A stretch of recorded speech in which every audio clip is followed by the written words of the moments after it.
Silakan. Saya dulu boleh ya, Pak? Oke, oke. Izin share screen ya, Pak? Ya, ya.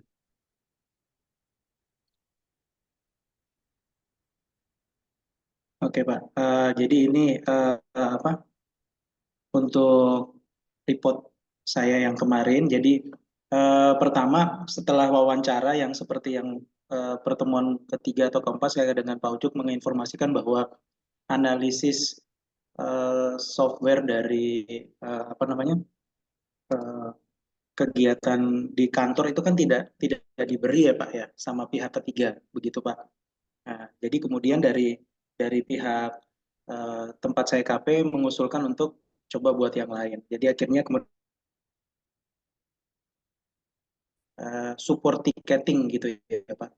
Jadi masalahnya yang pertama, tempat saya KP ini adalah sekolahan, Pak.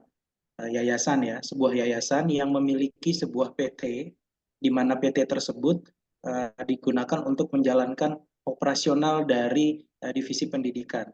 Nah, di dalam PT ini baru ada beberapa divisi, termasuk salah satunya adalah divisi PPUB yang di dalamnya ada divisi IT, gitu. Di mana IT ini untuk mensupport seluruh jalannya proses bisnis pendidikan di enam cabang, begitu baik yang ada di kota Tangerang Selatan sampai dengan di beberapa kota lainnya seperti di Jambi dan di Pontianak. Nah, kemudian hasil wawancara yang saya lakukan dengan uh, supervisor IT-nya, di sini ternyata ada beberapa kendala, Pak. Kendala yang pertama adalah terbatasnya tenaga IT support. Begitu. Kemudian yang kedua, jika ada masalah di cabang dan lain-lain, kemudian penanganan dari pusat, dari PT Stella Maris International Education ini masih lambat. Mengapa lambat? Karena ternyata usut punya usut, form request-nya masih menggunakan kertas. Kemudian prosedurnya masih bertingkat, dalam artian tidak langsung menyentuh ke bagian IT-nya. Kemudian dari sisi IT-nya untuk pendokumentasian dalam artian untuk proses pekerjaan dan lain-lain, dan mengalami kesulitan dalam proses pelaporan karena di PT Stella Maris ini mereka menerapkan ada yang namanya weekly report atau laporan mingguan sampai dengan laporan bulanan begitu. Nah, berbasis kertas ini ternyata tidak baik juga karena apa? Pendokumentasiannya kertasnya menumpuk dan lain-lain. Kemudian berikutnya ada jarak tempuh yang cukup jauh dari kantor pusat menuju kantor cabang karena kebetulan tempat KP saya ada di cabang di BSD yang kantor pusatnya ada di Gading Serpong. Seperti itu, Pak. Kemudian alur yang berjalan itu seperti ini, Pak. Jadi yang pertama kepala sekolah, guru, pustakawan, atau orang-orang yang bekerja dalam dunia pendidikan jika mengalami trouble, ya ini di user satu, mereka harus lapor dulu ke admin pendidikan, ke bagian TU. Kemudian laporannya ini bisa berupa telepon atau bisa menggunakan form request yang sudah diberikan. Kemudian TU menulis, mendokumentasikan kendala apa, misalnya kendala jaringan, kemudian instalasi software bermasalah, atau bagian lisensinya tidak jalan, dan lain-lain. Kemudian TU melaporkannya ke supervisor IT. Nah, melaporkannya ini yang paling cepat adalah menggunakan telepon. Kemudian supervisor IT ini mencatat uh, istilahnya di buku mereka laporan dari unit mana, dari kampus mana. Misalnya di kampus BSD ini ada unit pendidikan dari TK, SD, SMP, SMA, terus kemudian ada General Affair, ada Supporting Note Pendidikan. Nah, jadi ada 5 unit kurang lebih yang ditangani oleh IT ini untuk penanganan masalah. Kemudian IT support tadi mendelegasikan ya, jadi menerima kemudian mendelegasikan IT support kepada help desk atau teknisi. Nah, setelah laporan help desk ini kemudian dia report lagi ke uh, IT, kalau sudah selesai baru kemudian report lagi ke uh, pendidikan, ke admin TU menyatakan bahwa case close. Kemudian baru mereka melaporkan kepada kepala divisi. Ini proses yang berjalan seperti itu. Kemudian uh, karena jenjangnya cukup panjang, terus kemudian masih berbasis kertas dan lain-lain, kemudian diusulkan menggunakan open source support tiket gitu Pak. Ya, jadi support tiket di sini boleh saya. Ya, ini alur yang ditawarkan ya Pak. Ada alur yang ditawarkan. Jadi kalau menggunakan open source helpdesk ticketing, ini user hanya mulai menginput tiket, terus kemudian dari tiket kemudian dituju hanya apa, mengisi form, kemudian create tiket, kemudian kirim tiket, terus kemudian tiketnya sampai kepada ke IT dan sampai ke bagian selesai. Seperti itu. Ini di bagiannya Pak. Nah, bentuk hasilnya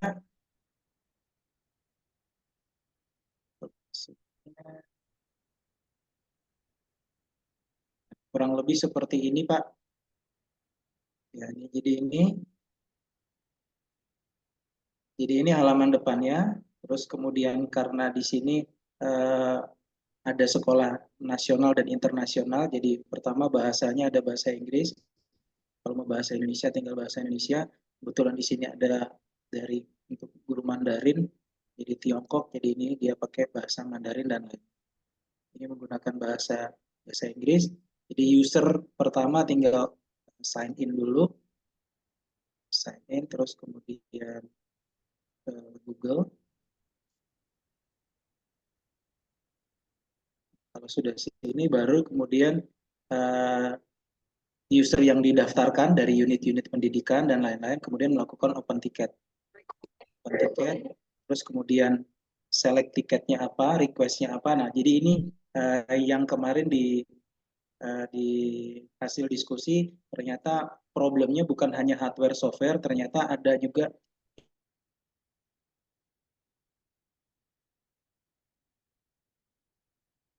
lain. Kemudian karena di sini ada email corporate, jadi kalau email corporate-nya mengalami disuspend dan lain-lain, mereka minta buka lagi, jadi bukan. Kemudian request untuk pembelian hardware maupun networking untuk keperluan networking. Oke, ini bagus ya, Alexander ya, Pak Alexander, Ya, Mas Alexander. reset password untuk software, kemudian kita nggak ada terus dan lain. Seperti ini. Halo, halo,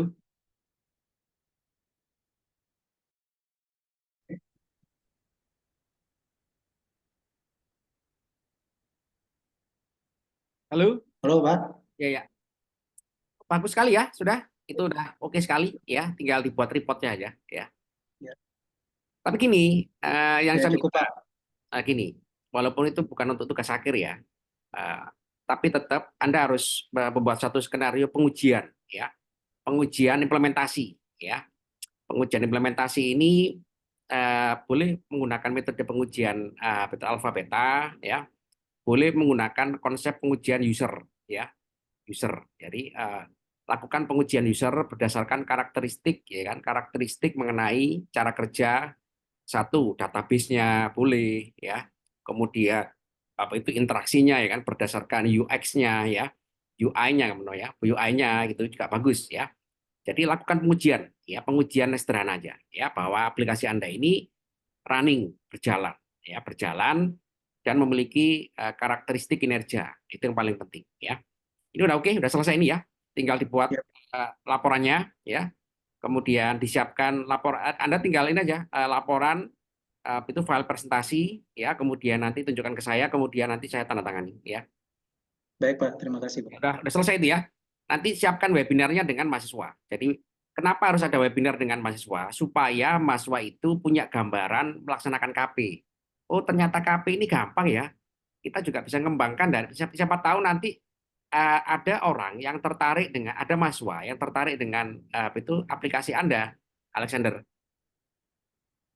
Ya Pak. Kan lumayan bisa dikembangkan ya, dikembangkan oleh adik-adik Anda, teman Anda gitu ya. Sehingga KP itu ternyata mudah ya, di Unisia ini mudah sekali ya. Tinggal nanti apa itu mencari instansinya, mencari lembaganya ya yang kira-kira comply dengan kebutuhan desain aplikasi seperti ini ya. Bagus ya. Kan Anda sangat pintar sekali, Pak Alexander ya. Di mana Pak Alexander Anda kerja? Saya di Yayasan Kasih Abadi, Pak, di Stella Maris BSD, Pak. Oke, bagus ya. Desain cyber itu e-library ya, e-library dan juga ini ya, itu prosedurnya ya. Ya, untuk support sistemnya, Sistem Pak. ya. Oke. Nanti itu kembangkan sampai untuk tugas akhir. Jadi supaya Anda tidak kerja 2 kali ya. Jadi itu langsung gunakan tugas akhir nanti ya, dikembangkan ya. Untuk jadi Anda boleh mengerjakan dari sekarang yang sekarang kan untuk report KP nih ya, cukup untuk report KP. Tapi kembangkan ke arah apa itu? Ke arah tugas akhir ya. Ke arah tugas akhir ini yang paling penting adalah metode yang Anda propose, judul atau metode untuk problem solution ya, itu metode yang the latest ya, the latest teknologi ya dalam hal IT support atau helpdesk ya. Sekarang kan IT helpdesk itu macam-macam ya, dia menggunakan apa itu, terkoneksi dengan sosial media ya. Jadi misalkan apa itu helpdesk ya kan, itu dari berbagai macam sosial media itu masuk ke sini, ke portal Anda ya. Kemudian Anda membuat satu sistem di mana sosial media ini bisa Anda kategorisasi. Saat ini dari TikTok, Instagram, Facebook ya dan lain-lain. Sehingga apa? Sehingga kanalisasi tadi itu dapat digunakan sebagai cara suatu instansi atau juga suatu proses bisnis berkomunikasi dengan usernya, dengan konsumennya. Nah, itu bagus ya. Karena kan apa itu perusahaan-perusahaan itu atau juga instansi kan dia harus mengetahui di mana konsumennya itu berada di era digital ini. Tentu di sosial media ya. Di sosial media ya. Orang itu lebih nyaman berada di sosial media daripada dia browsing web zaman sekarang ya. Kalau zaman dulu orang itu browsing web. Kalau sekarang kan orang itu aktivitasnya dominan di sosial media. Artinya apa? Campaign dari suatu industri atau juga instansi itu harus ada di situ. Campaign bisnisnya ya, campaign juga misinya ya harus ada di situ. Sehingga nanti jalurnya Anda itu memfasilitasi kanalisasi komunikasi ini. Ya, itu ke depan aja ya, ke depan aja untuk ke akhir. Ya, bagus, Ya, Pak terima Asner ya. kasih, Pak. Tinggal laporan KP ya dan pengujian pendahuluan ya, diuji pendahuluan ya. Cari teori pengujiannya ya, itu metode-metode pengujian yang relevan untuk suatu aplikasi ya. Baik, terima Terus kasih, Pak. siapa selanjutnya saudara-saudara? Boleh saya, Pak? Ya, Pak. Ilham, silakan Ilham ya. Share screen ini Pak untuk laporannya.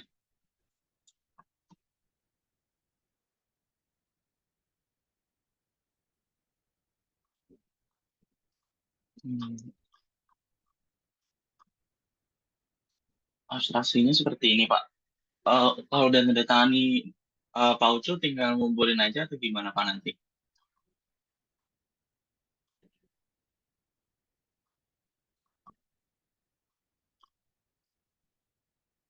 Ini untuk latar belakangnya seperti eh, kemarin.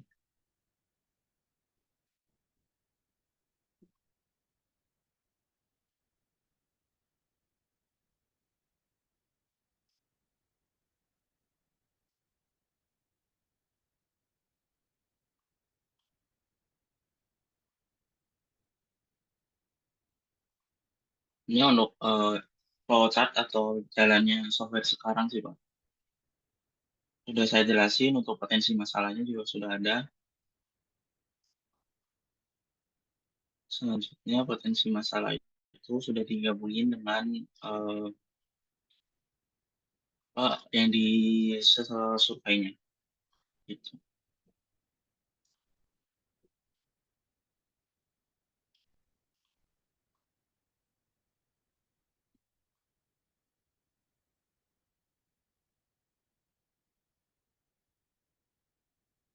Ini untuk penggabungan antara surveinya dengan apa potensi masalahnya di analisanya.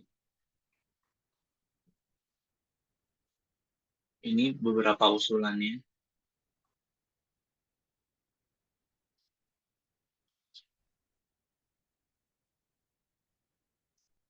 Simpulannya seperti ini Pak, sama sarannya. Pak, itu masih di mute, Pak. Oke, saya belum melihat implementasi hasil sama analisa data, ya. Implementasi hasil. Mana ini? Implementasi hasil. Oke, survei ini ya. Oke, udah. Oke, Iya, bagus. udah ada, Pak. Ya, bagus sekali nih ya.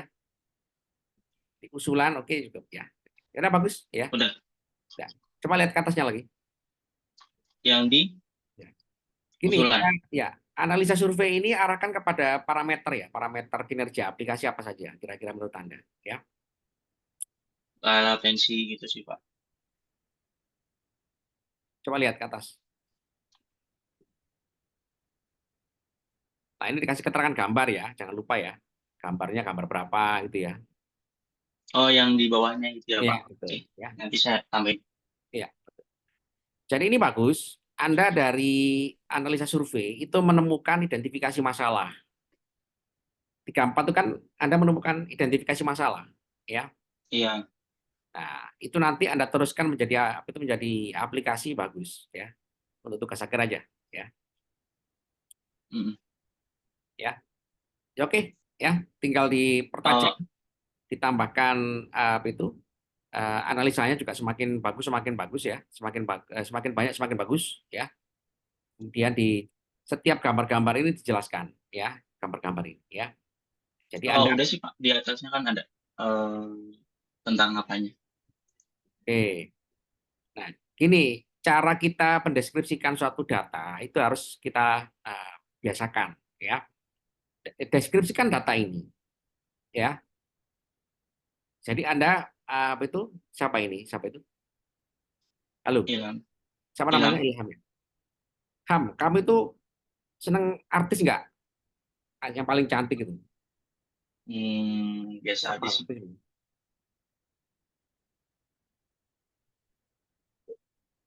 Halo, Iya, halo.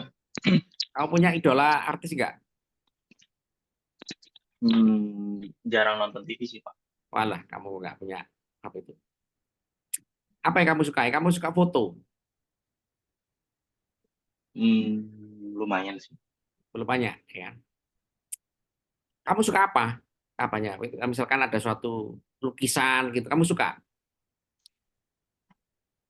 Paling nonton sih, Pak. Nah, kalau jadi kalau kamu memiliki satu objek ya di dalam suatu kehidupan pribadi Anda, itu kan objek itu kan dijelaskan, ya, betul nggak? Ada deklarasi, ya.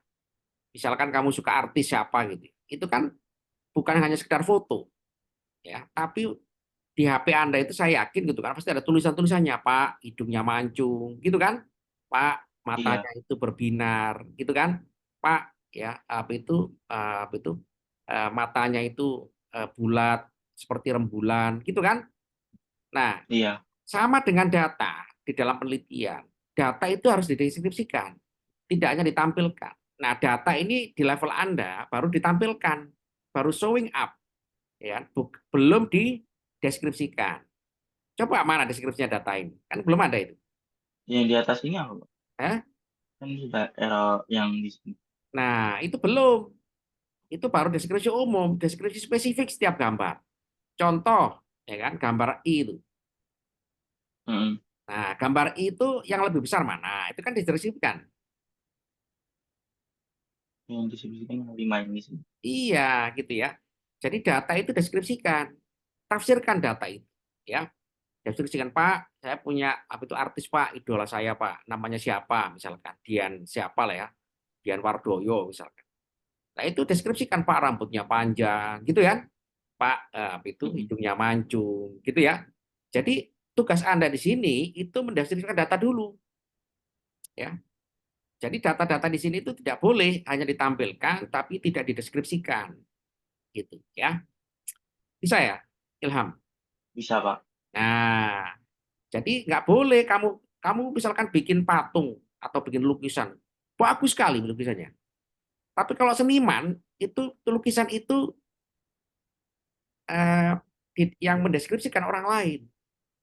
Tapi kalau Anda bukan, kalau Anda adalah seorang peneliti, maka Anda harus menjelaskan data ini, ya. data ini dijelaskan sampai di level pertama kuantisasinya ya, kemudian ke kualitasnya, kualitinya itu juga bisa ya.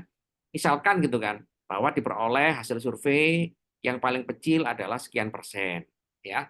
Hal ini mengindikasikan bahwa apa gitu kan, mengindikasikan bahwa apa. Nah, gitu ya. Gitu ya. Oh, lebih ke indikasinya ya, Pak? Iya gitu kan. Nah, ini kan orang nggak tahu apa maksudnya sekian persen itu. Apa, misalnya saya tanya pada Anda, apa maksudnya diperoleh 11%? Yang itu, Pak.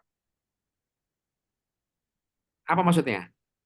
Yang Ya, gambar nomor I itu. ya. Itu tentang apa alur penginputan gizi sih, Pak. Jadi dia dari skala 1 sampai 5, yang pertama itu yang paling dia masih merasa susah, kalau yang kelima itu udah sangat gampang dia merasanya. Jadi Nah, itu ada itu beberapa Anda orang yang tulis. Itu Anda tulis di situ. hmm, Itu ya.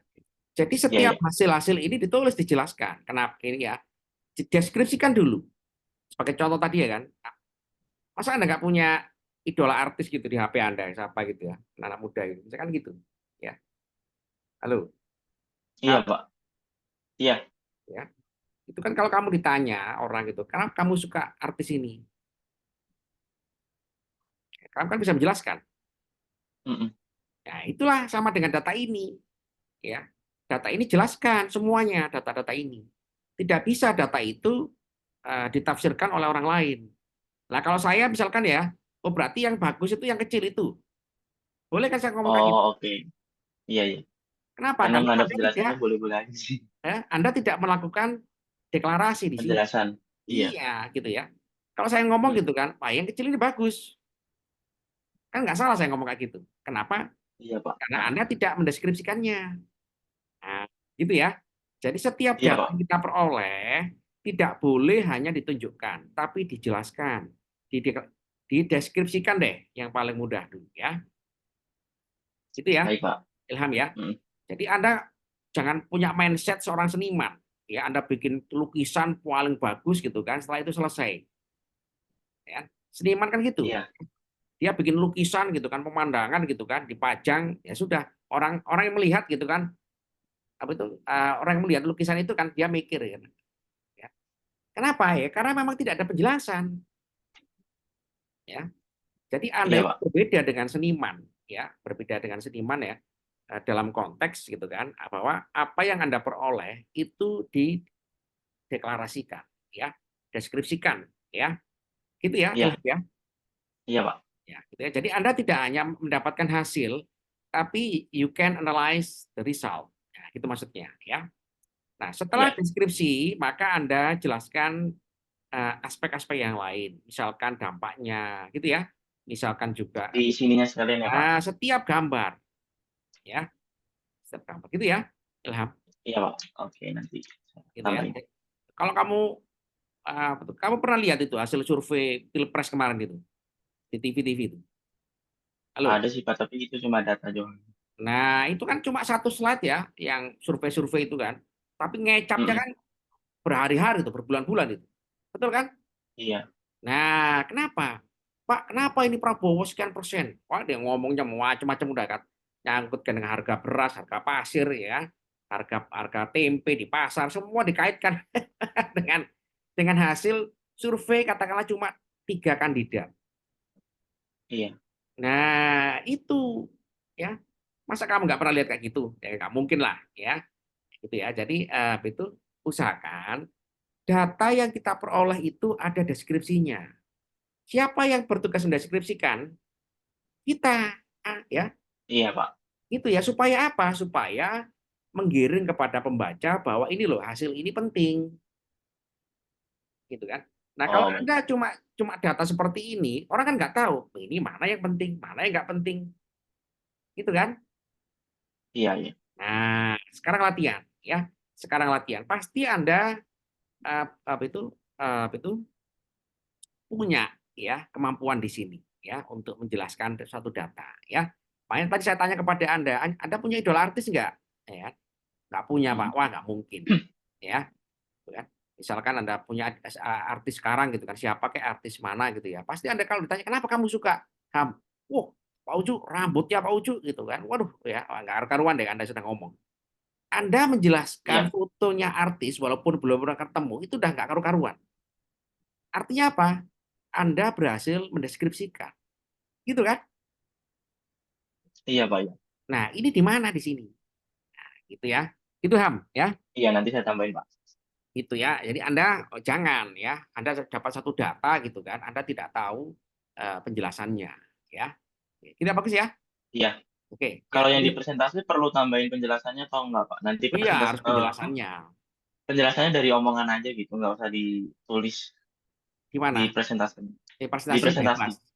Ya, yang penting kan tertulis di presentasi laporan bebas KP. ya. Ya, Oke, yang penting makasih itu Pak. tertulis di laporan KP gitu kan. Formalnya kan di laporan Iya, KP ya. Gitu ya. Jadi data-data ini ya di dalam kita melakukan penelitian, laporan penelitian tidak boleh data itu stand alone ya. iya Setiap nanti saya tambahin. data-data yang penting ini disampaikan. Kenapa kok ini sekian persen? Anda pasti nggak bisa jawab. Kenapa? Karena belum tulis di sini. Hmm, Nah, itu nanti ditulis saya tambahin dulu. ya. Oke, cukup ya. Cukup. Iya, Selanjutnya siapa? Saya, Pak. makasih Pak. Ya, Gusti. Oke. Untuk yang dokumen Word-nya kemarin sudah selesai, sudah saya kirim ke Ya, ya, baa@unsia.ac.id. ya. Sekarang untuk presentasinya, PowerPoint-nya. Ada selesai nih ya. Oke. Iya. Untuk presentasinya seperti ini. Ya. Laporan kerja praktek, menerapkan dan bandingkan akurasi ARIMA dan LSTM untuk tracking pergerakan harga Euro USD. Nah, pendahuluannya tentang studi ini bertujuan untuk menerapkan dan bandingkan akurasi model ARIMA dan LSTM dalam melacak pergerakan pasangan mata uang Euro USD. Kerja praktek dilakukan di perusahaan retail yang salah satu pendapatannya berasal dari perdagangan forex. Lalu latar belakangnya UDCH utama terlibat dalam perdagangan forex khususnya pasangan mata uang USD. Mengingat volatilitas tinggi di pasar forex, perusahaan memerlukan referensi tambahan untuk tracking pergerakan harga agar memaksimalkan keuntungan dan meminimalkan resiko. Penelitian ini mengintegrasikan model LSTM dan ARIMA untuk meningkatkan strategi perdagangan dengan memberikan prediksi yang akurat tentang pergerakan USD berdasarkan data historis. Lalu tujuan utamanya dari studi ini adalah untuk mengevaluasi dan membandingkan efektivitas model LSTM dan ARIMA dalam memprediksi tren pasar USD. Tujuannya adalah untuk menentukan model mana yang menawarkan akurasi dan keandalan lebih baik, sehingga memberikan wawasan berharga bagi putusan perdagangan perusahaan. Nah, untuk metodologinya seperti ini. Pertama, dilakukan pengumpulan data historis USD dari Januari hingga April 2024, lalu implementasi model. Nah, modelnya di sini ada dua, LSTM dan ARIMA yang kita akan bandingkan. LSTM itu jenis jaringan saraf tiruan yang dirancang untuk menangkap ketergantungan jangka panjang dalam data deret waktu. Lalu ARIMA, model statistik yang digunakan untuk menganalisis dan meramalkan data deret waktu yang menunjukkan tren dan musiman. Selanjutnya, yang ketiga, pelatihan dan pengujian. Model dilatih dengan data historis dan divalidasi menggunakan teknik backtesting. Nomor 4, matrik kinerja. Evaluasi berdasarkan indikator MAE, RMSEE, dan MAPE. Selanjutnya hasilnya, untuk model LSTM menunjukkan kinerja yang unggul dalam menangkap pola non-linear yang kompleks dalam data. Nilai MAE, RMSE, dan MAP dari LSTM itu lebih rendah dibandingkan ARIMA, menunjukkan akurasi prediksi yang lebih tinggi dibandingkan ARIMA. Sedangkan model ARIMA efektif dalam menangani data dengan tren dan musiman yang jelas, tetapi kurang mampu menangkap pola data non-linear. Nilai error lebih tinggi dibandingkan LSTM, menunjukkan akurasi prediksi yang lebih rendah. Artinya ARIMA memiliki akurasi yang lebih rendah dibandingkan LSTM. Lalu ini perbandingan kinerjanya. LSTM memiliki MAE angka sekian, ARIMA sekian, yang mana ARIMA lebih tinggi nilai errornya dibandingkan LSTM. Perbandingan menunjukkan bahwa LSTM lebih unggul daripada ARIMA dalam memprediksi harga USD untuk periode yang dianalisis. Lalu kesimpulan dari studi ini menyimpulkan bahwa LSTM lebih efektif daripada model ARIMA dalam memprediksi harga USD, memberikan prediksi yang lebih akurat dan andal. Perusahaan dapat memanfaatkan integrasi LSTM dalam strategi perdagangannya untuk meningkatkan proses pengambilan keputusan dan mengoptimalkan hasil perdagangan. Dan rekomendasi selanjutnya, penelitian lebih lanjut untuk mengeksplorasi tekniknya bisa dilakukan peningkatan seperti teknik hyperparameter dan model hybrid seperti GRU LSTM untuk meningkatkan akurasi prediksi. Lalu evaluasi dan pembaruan model secara berkala dengan data terbaru untuk menyesuaikan dengan kondisi pasar yang berubah. Selanjutnya, penggunaan teknik evaluasi tambahan seperti cross validation untuk penilaian model yang lebih komprehensif. Seperti itu, Pak. Untuk PowerPoint presentasinya, Pak. Untuk codingannya boleh saya share nggak, Pak?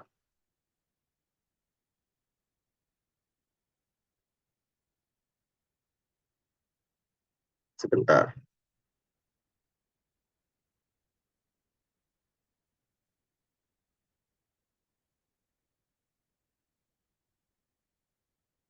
Nah, ini bagian untuk trainingnya.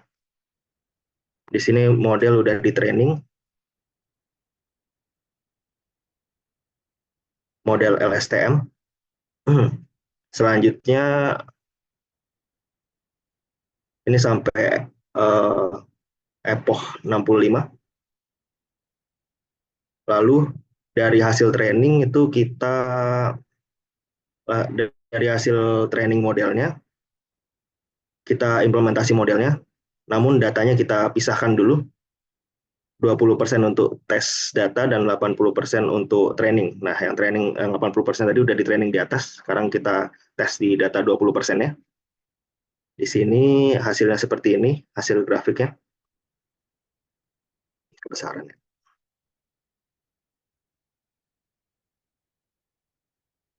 Nah, itu tadi yang LSTM, sekarang ARIMA.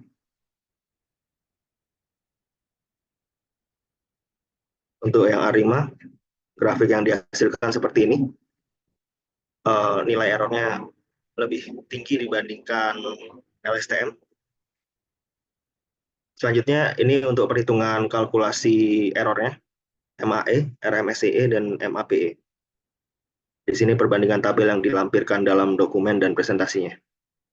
Seperti itu, Pak, untuk codingannya.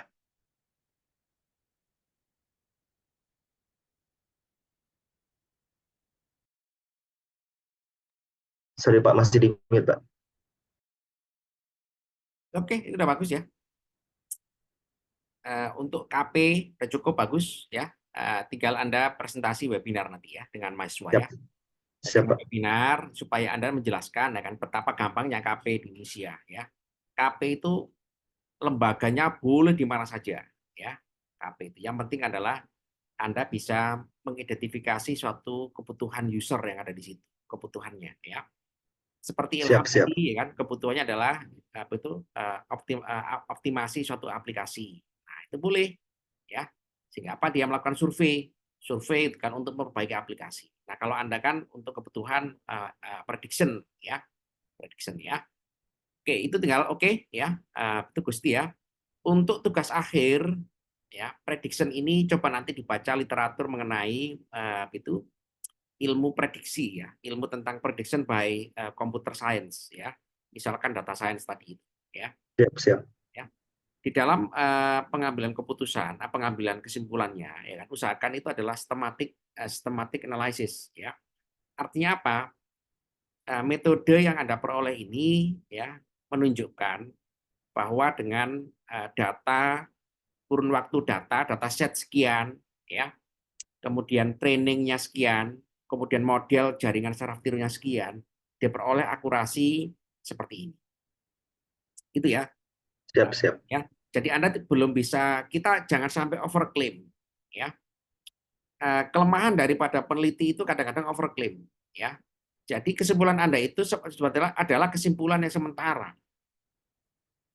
Kenapa saya katakan kesimpulan sementara, Gusti? Betul, karena belum diteliti lebih dalam Nah, di data yang minim.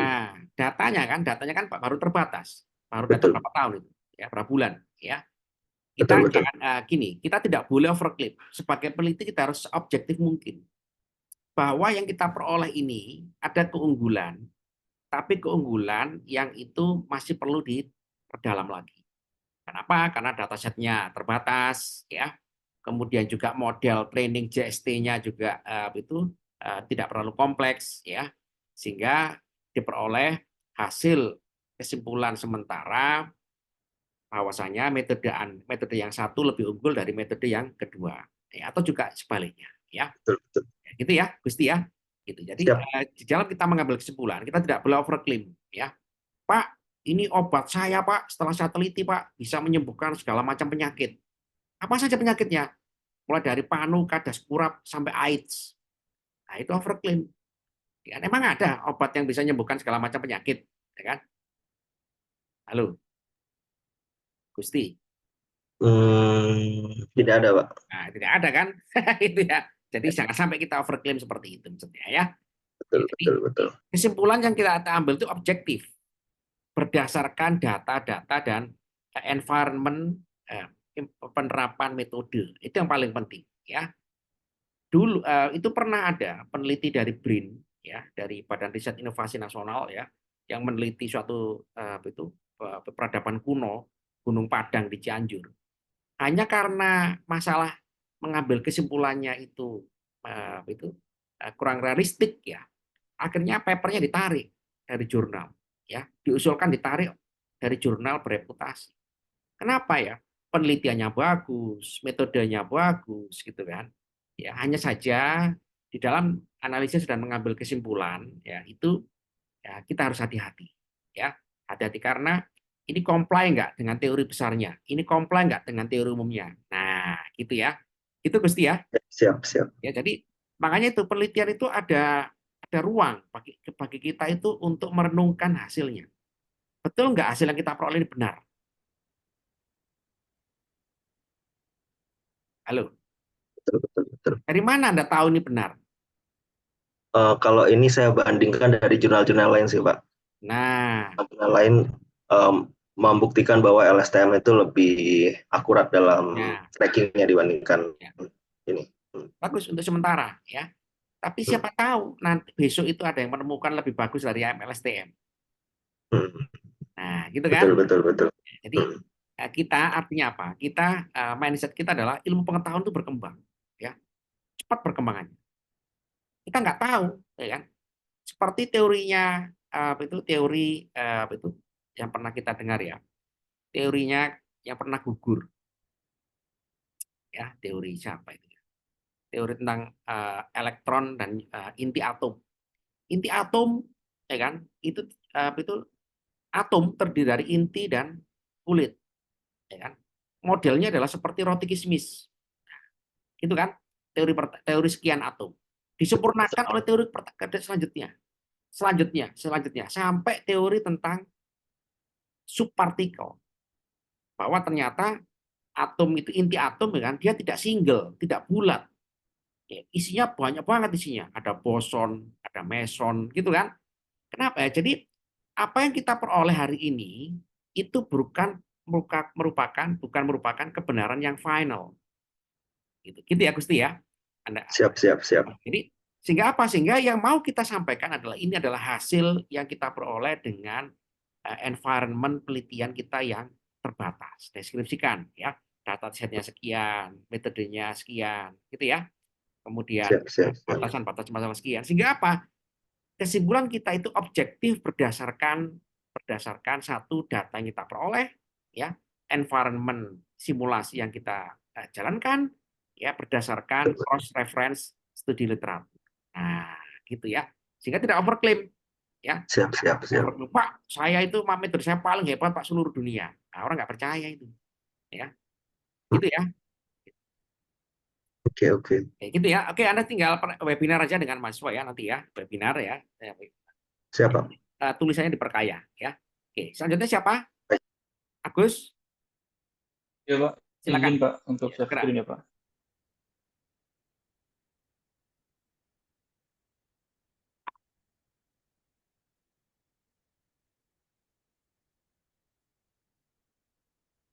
Ya, ini Pak, untuk saya kan kemarin beberapa waktu lalu pas lagi bimbingan itu nggak hadir ya Pak, karena apa? Untuk waktunya tahu-tahu udah habis itu Pak. Jadi untuk saya ngambilnya ini analisis perancangan website menggunakan metode prototype sebagai pendukung promosi pada Studio Pak. Untuk judulnya Pak. Terus untuk dari masalah utamanya yang ada di Mus Studio itu karena kita dari vendor kayak 3D design ya Pak untuk fashion. Jadinya kita untuk awal-awal ini kita pakainya kayak Fiverr atau Upwork gitu Pak sebagai media promosinya. Tapi kalau semakin berkembangnya pasar ya Pak, kan kita mau ngembangin lagi untuk pangsa pasar di yang lain. Jadi untuk kliennya, untuk nyari kita itu kadang susah Pak, karena terbatas di Instagram aja untuk karya kita. Terus kemudian kita pingin ngembangin dari websitenya gitu Pak, sebagai salah satu untuk tempat etalase karya kita gitu Pak, dan etalase buat ngontek kita kalau ada sebuah project gitu Pak untuk melakukan penawaran atau gimana. Jadi di situ nanti ada kontak kita dan media sosial kita gitu Pak. Secara garis besarnya sih seperti itu Pak. Untuk waktunya ini udah saya rincikan Pak dalam waktu penelitiannya itu dari 5 Mei sampai 15 Juli. Ada rinciannya udah saya masukkan dari mulai persiapan penelitian, pengumpulan data dan observasi, analisis kebutuhan dan pembuatan prototipe, evaluasi dan revisi prototipe dan finalisasi prototipe dan penyusunan laporan dan evaluasi akhir. Itu sampai di situ sih Pak.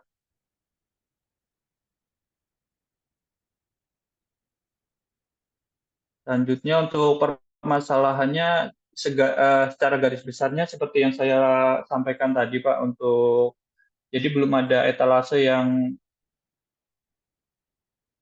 membuat Moon Studio ini dikenal sama halayak lain enggak Pak, cuma melalui media sosial aja gitu Pak. Jadi ingin melebarkan sayap untuk bisa dapat project di tingkat dunia gitu Pak. Intinya sih seperti itu Pak. Kalau untuk kayak prototipenya belum saya masukin sih Pak.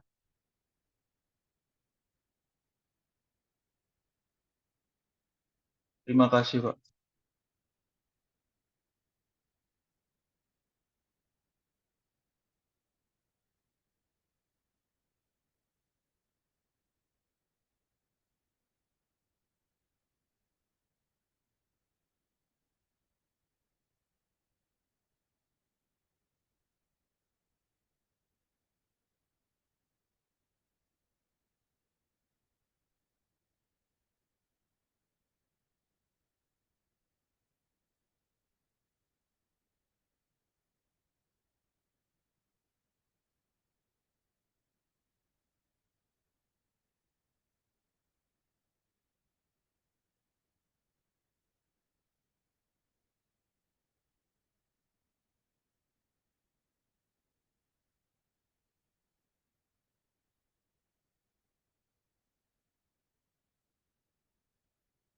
Permisi Pak Ucup, apakah untuk judulnya itu udah masuk atau perlu ada perubahan ya Pak?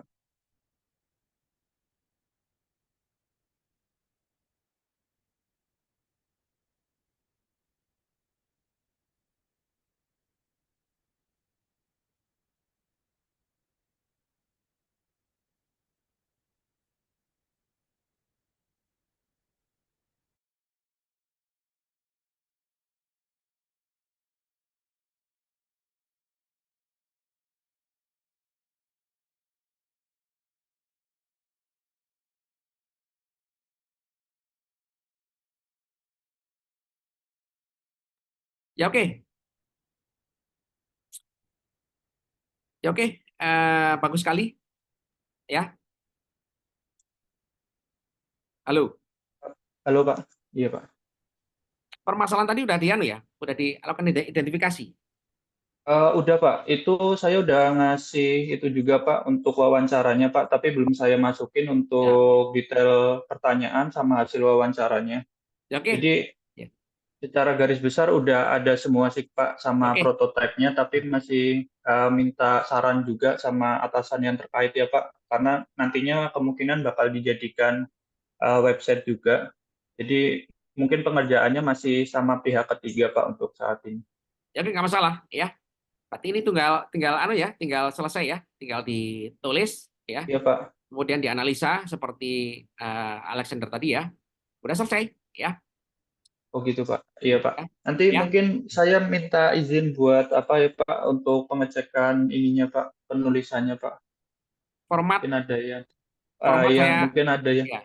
perlu di apa revisi atau gimana gitu Pak. Format Anda baca aja di buku panduan ya. Nah, betul. Oh gitu Pak. Ya, buku baca di Maaf panduan. Pak, Ini aja itu semuanya.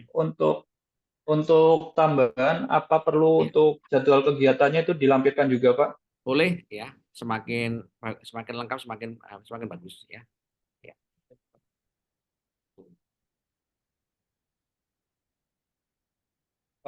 Untuk presentasinya nanti itu apakah harus pakai sistem prototipe-nya Pak untuk dipresentasikan atau hanya berupa slide aja gitu Pak?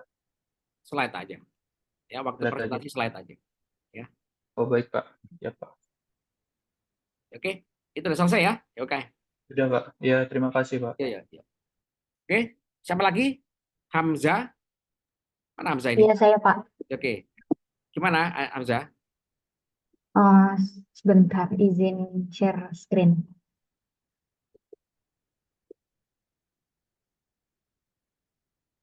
Nunggu punya ini. Oh, udah. Bentar, Pak.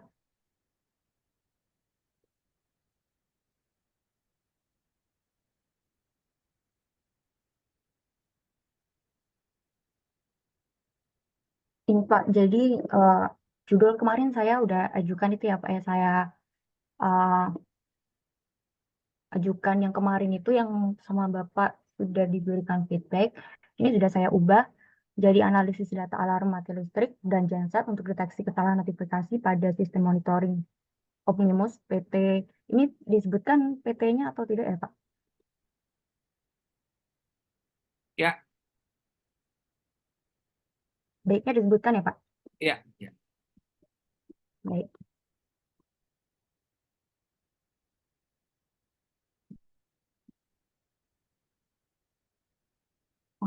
Untuk keseluruhannya gimana Pak ini judulnya?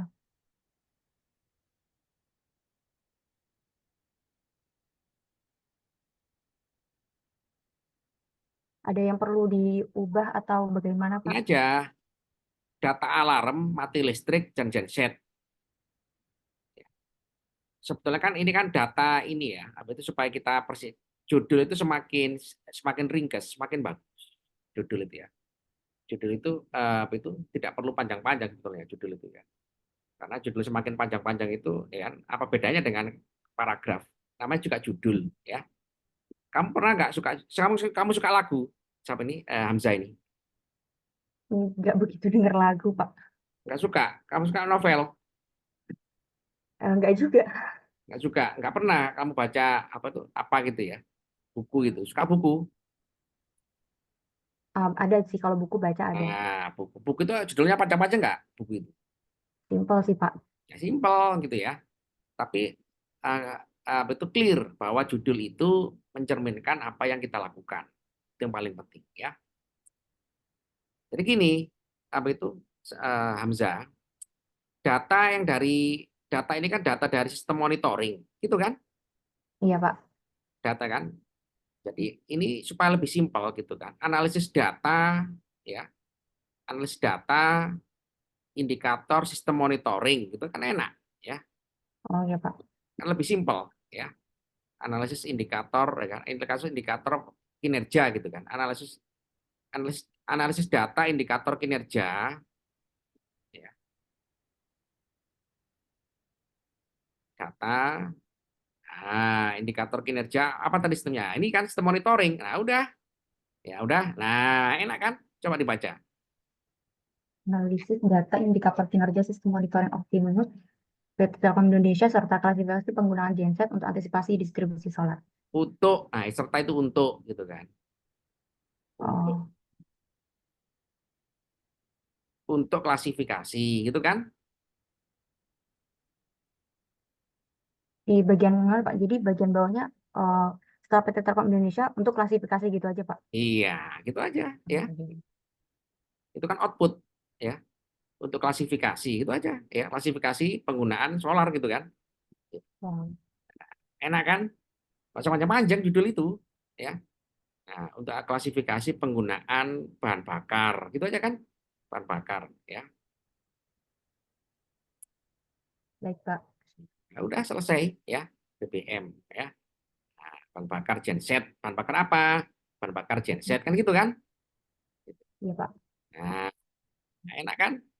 Tuh. Nah, nanti ada klarifikasi gitu kan. Sistem monitoring itu datanya apa saja, data indikatornya apa saja. Satu, alarm rate gitu kan, data alarm gitu kan, data kesalahan. Nah, gitu kan dijelaskan di bawahnya ya. Iya, Di Pak. dalam batasan masalah gitu kan, bahwa data output kinerja sistem tadi itu yang dijadikan objeknya adalah apa tadi? False alarm rate dan seterusnya gitu ya.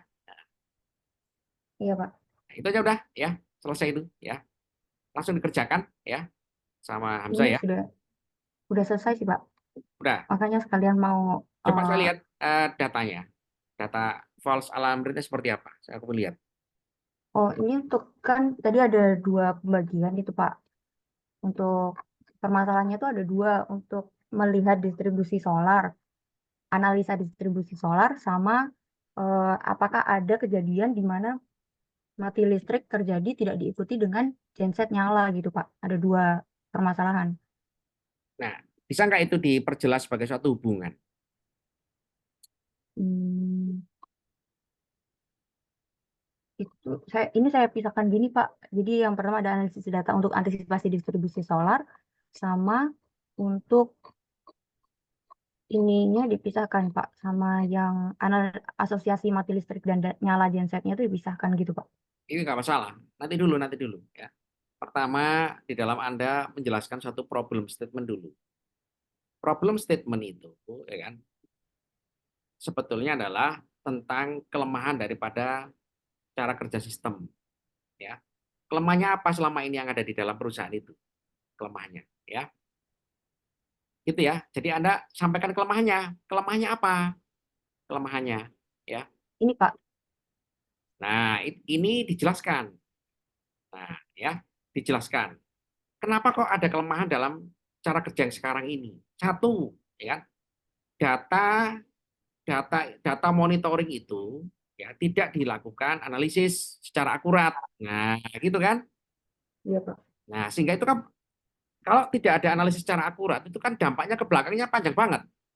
Ya, kita nggak tahu kapan matinya, gitu kan? Kita nggak bisa prediksi, gitu kan?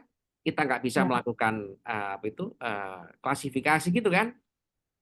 Iya, Pak. Nah, jadi permasalahan utama itu jangan pada data dan notifikasi. Anda nggak boleh menyalakan data. Kalau kayak gini gimana? Anda kan menyalakan data. Hmm, Halo. iya, Pak. Jadi permasalahannya adalah itu sampaikan dengan clear di sini dari identifikasi, gitu kan? Belum ada dulu, belum ada apa, Hamzah?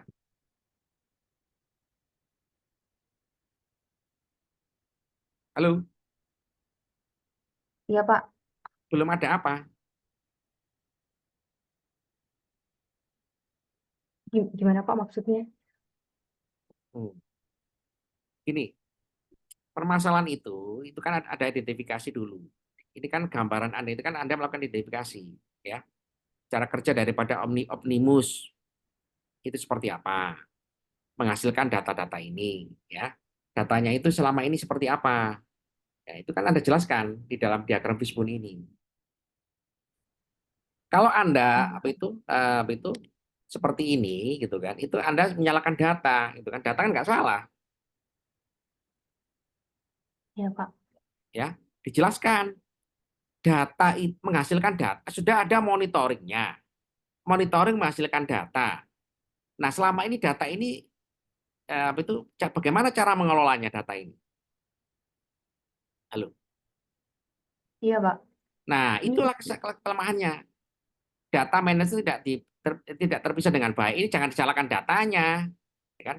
Belum ada analisis data kan? iya, Pak. Nah, gitu ya. Jadi orang itu melihat tulisan Anda itu masuk akal. Ini kan nggak masuk akal. Ini data disalahkan. Terus data salah apa, gitu kan? Gitu ya, itu ya, Baik, Pak. Hamzah ya. Iya, Jadi Pak. cari kelemahan kerja sistem Anda ini berdasarkan fishbone yang Anda rancang ini. Apa kelemahan sistemnya? Satu, Pak, ini proses prosedur ya kan udah benar kan? Karena kan itu mengikuti ISO atau standar ya. Tapi yang paling penting adalah data itu selama ini diapain? Sehingga data itu tidak akurat. Sehingga data itu tidak bisa dijadikan rujukan untuk pengelolaan selanjutnya. Nah, ini yang belum saya lihat di dalam tulisan Anda. Ya. Halo? Iya, Pak. Nah, gitu ya, Hamnaiza ya. Lakukan itu dulu. Iya. Ya. Jadi kita di dalam merumuskan satu permasalahan bermula dari identifikasi masalah dulu. Ya, identifikasi. Ini apa sih subjek kita? Monitoring kan? Iya, Monitoringnya Pak. sudah benar, ya kan? Monitoringnya menghasilkan data. Datanya adalah kinerja. Kinerja tentang apa? Nah, data kinerja ini apa yang selama ini belum dilakukan? Nah, itulah masalah. Paham ya, Amna? Iya, Pak. Nah, gitu ya. Ya oke, ya cukup ya segera dilakukan ya. Hmm. Iya, baik, Pak. Ya, jadi Anda dari data-data ini nanti itu mudah. Yang penting adalah clear permasalahannya itu jelas dulu ya. Gitu ya. Saudara-saudara ya. Iya, Pak. Ya, oke. Oke, lakukan segera ya, kita ketemu selanjutnya ya. Ini tinggal penyempurnaan Hamda ya. Yang lain udah hampir selesai ya. Ya, oke, cukup saudara-saudara ya. Itu pertemuan kita hari ini ya. Segera disempurnakan ya. Kemudian segera dibuat PPT-nya ya kan. Kemudian nanti Anda presentasi dengan webinar dengan mahasiswa ya. Terima kasih saudara-saudara atas waktunya. Itu akhir sekian. Assalamualaikum warahmatullahi wabarakatuh. Ya, Waalaikumsalam warahmatullahi wabarakatuh. Terima kasih, Pak. ya, ya.